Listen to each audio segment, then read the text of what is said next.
할렐루야, 조나시입니다. 오늘도 말씀으로 하루를 시작합니다. 슬기로운 아침 시간 시편 142편입니다. 고대 그리스의 철학자 플라톤은 많은 명작을 남겼는데 그 중에서도 국가라는 책은 플라톤의 사상을 집대성해 놓은 명작이라고 평가받고 있습니다. 국가의 제7권을 보면 동굴의 비유가 나오는데 잠깐 소개할게요. 동굴 안에 있는 사람들이 동굴 밖을 바라보지 않고 입구를 등지고 동굴 안쪽을 보고 있습니다. 모두가요. 그러다 보니 사람들은 사물을 인식할 때 사물의 실제 모습이 아닌 그림자로만 인식을 하게 되는 경우가 발생한 것이죠. 동굴 앞을 지나가는 사람도 동굴 앞을 지나는 새나 짐승들의 진짜 모습을 모르고 그림자로만 통하여서 실제 모습을 상상하는 삶을 살게 된 것입니다. 답답하죠. 그런데 동굴 안에 있던 사람 중 한 사람이, 그 어떤 사람이 그런 상황에 답답해서 시선을, 방향을 동굴 밖으로 돌립니다. 그리고 동굴 밖으로 나가죠. 처음에는 빛 때문에 눈이 부시지만 곧 적응하면서 세상의 아름다움을 경험합니다. 그림자로 인식한 사람이 아니라 진짜 사람을 보게 되고, 그림자에 비춰진 동식물의 모습이 아니라 진짜 동식물의 모습을 보면서 세상의 참된 모습을, 아름다움을 경험합니다. 그 후 진짜 세상을 본 사람은 다시 동굴로 돌아가서 동굴 안에 있는 사람들에게 바깥 세상은 어둡고 깜깜한 물질들이 있는 것이 아니라 아름다움이 있음을 전하면서 그들을 동굴 밖으로 데리고 나가려고 한다는 이야기입니다. 플라톤은 동굴 밖으로 시선을 돌리며 온전한 세상을 보고 돌아온 사람을 참된 철학자라고 말하고 있는 것이에요.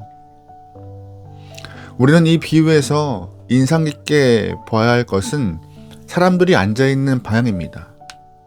대부분의 사람들은 동굴 입구를 등지고 어둡고 캄캄한 동굴 안을 보고 앉아 있습니다.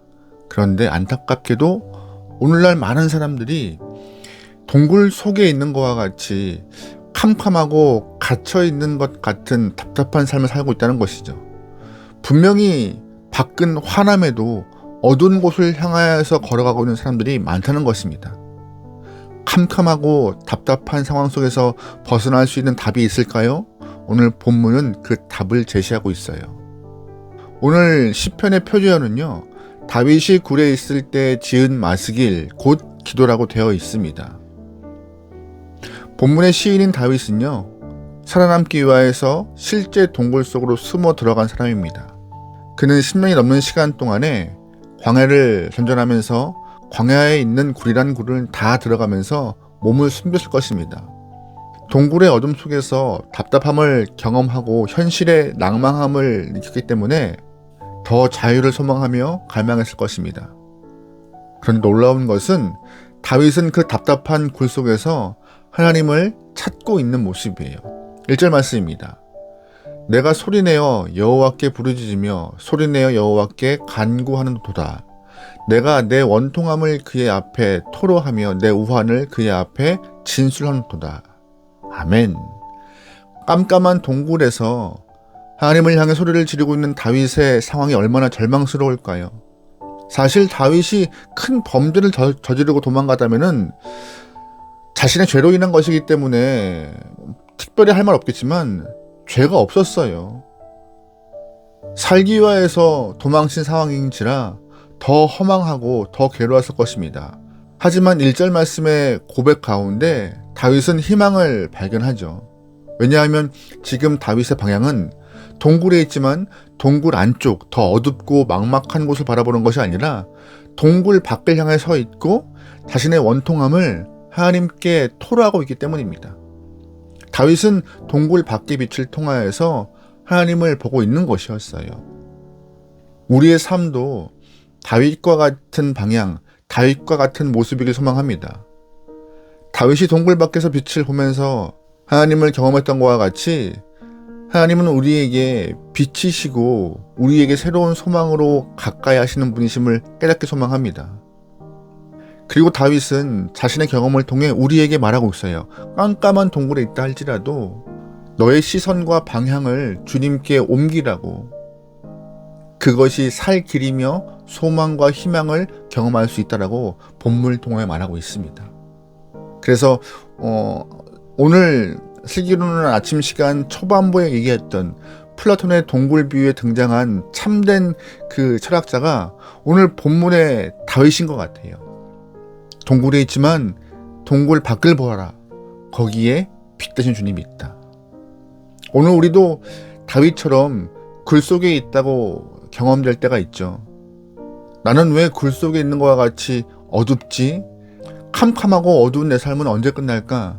나도 환하게 밝은 곳에서 살고 싶은데 왜 길고 긴 어둠의 터널 가운데 갇혀 있을까?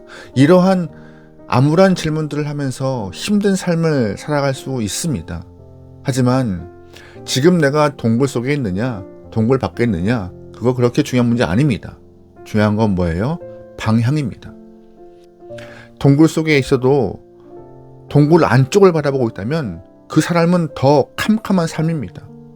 또한 동굴 밖에 있어도 동굴을 향해 바라보고 있으면요, 그 사람의 삶은 어두운 뿐이에요.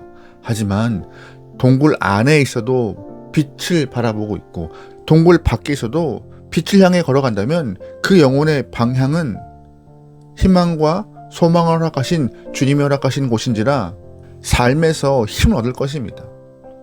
비록 현실은 굴 속에 있다 할지라도 내 방향이 빛을 향하여 있다면 다윗처럼 하나님을 향하여 부르짖고 하나님께 나의 인생의 문제를 토로하고 간절하게 소리지르고 있다면 하나님께서 우리를 가만두지 않고 동굴 밖으로 끌어내실 것입니다. 그러기에 우리의 삶이 하나님을 향하여 바라보고 하나님을 향해 걸어가고 하나님을 향해 바른 설정을 하고 하나님께 소망을 두고 살아갈 수 있기를 간절히 바랍니다. 어두운 세상이 아닌 빛 대신 하나님을 향할 때 우리는 하나님 손에 이끌려서 동굴 밖으로 나갈 수 있는 은혜가 주어질 것입니다. 아멘. 다윗의 방향은 동굴 속이 아니라 동굴 밖의 빛을 향해 서 있습니다. 그런데 다윗의 방향이 빛 대신 하나님께 설정되자 다윗의 사고, 생각이 변해버립니다. 어떻게 해요? 동굴이 낭만과 절망의 장소가 아니라 하나님이 나에게 주신 피난처이며 안식의 장소라고 생각이 바뀌어버립니다. 5절 말씀이에요. 여호와여 내가 주께 부르짖어 말하기를 주는 나의 피난처시요 살아있는 사람들의 땅에서 나의 분길이시라 하였나이다. 아멘. 다윗이 하나님을 향하여서 방향을 잘 맞춰놓고 있다 보니 동굴이 절망의 장소가 아니라 피난처라는 생각을 하게 되는 것입니다. 이것은 위대한 생각의 전환입니다. 이런 위대한 사고의 전환이나 생각의 전환이 아무나 가질 수 있나요? 아닙니다. 빛 대신 하나님을 향해 있을 때 또한 여호와를 향하여서 부르짖는 자가 누릴 수 있는 특권인 것입니다. 여러분, 동굴 속 상황이 좋은 환경입니까? 절대 그렇지 못합니다. 빛도 없고요, 습해요. 또 다윗이 그 굴에 들어오기 전에 먼저 그 굴 속에서 살고 있던 동물이 있을 수 있어요. 위험한 공간이에요. 하지만 다윗과 함께 했던 그 400명의 군사들이 아둘람 굴에서 모여 주님을 찾고 부르짖고 목청껏 기도하다 보니까는요, 어둡고 습한 환경이 위험의 공간이 아니라 하나님의 품속처럼 느껴지는 믿음이 생긴 것입니다. 그래서 그들은 동굴을 하나님의 날개 그늘이라고 노래하면서 피난처라고 인식하며 고백했던 것입니다. 방향만 잘 설정하면 놀라운 변화가 경험되는 것이죠. 우리의 인생도 어느 방향을 향해 있느냐에 따라서 지금의 상황이 지옥과 같이 느껴질 수도 있고 하나님의 날개 아래로 경험될 수도 있습니다. 부디 우리가 어디에 있든 나의 상황이 어떠하든 우리의 모든 감각이 하나님을 향해 있길 소망합니다. 그래서 오늘 본문에서 보였던 다윗의 경험이 나의 경험되길 소망해요. 그러기에 오늘 하루 여러분의 방향을 하나님께 설정하시기 소망합니다. 그리고 하나님의 날개 아래에서 세임 얻고 평안함을 경험하며 살아갈 수 있는 주의 백성들의 삶이 되기를 주의로 축원합니다. 아멘. 기도하시겠습니다. 사랑의 하나님, 어떠한 상황이든 어떠한 형편이든 소망을 잃지 않고 주님을 바라보며 주님께 나아갈 수 있는 귀한 영혼 되게 허락하소서.